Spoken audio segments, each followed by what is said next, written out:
Здравейте, колеги! Много често ми задават въпроса как точно да направя Dual Scan протокола.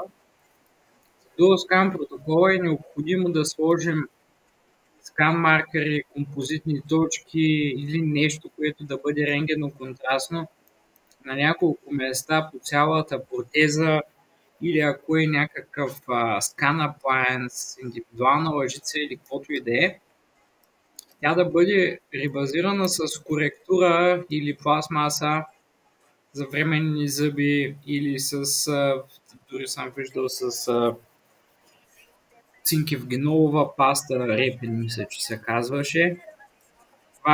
Важното е да бъде ребазирана конструкцията. Хубаво е и самото CBCT да се направи в захапка, за да може тази захапка да не бъде някакъв референция и да ни служи за верификация дали сме в правилни координати. Там нататък в верификация избираме еднаквите точки, сканират теза. Допълнително казваме на софтуера да насочи вниманието си към самите скан маркери, защото инак анализира абсолютно всичко в файла и така алайментът става по-прецизен. Тук виждаме и базиращия материал отдолу, края на силикона, където е излязал самата протеза в един по-светъл контур. Самите скан маркери, сигнален срез, ясна е лигавицата къде е долу. Верифицираме от начало до края.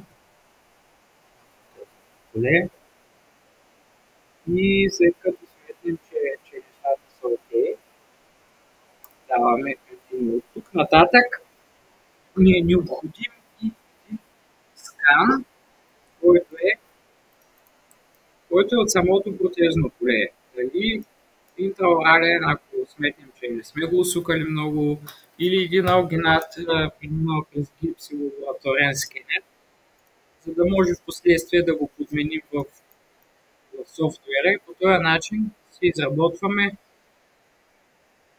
tissue supported водач на тотално обеззъбен пациент, който се фиксира с латерални пинове и можем да работим минимално инвазивно с леко отваряне на меките тъкани или tissue punch подход, но това е алгоритъм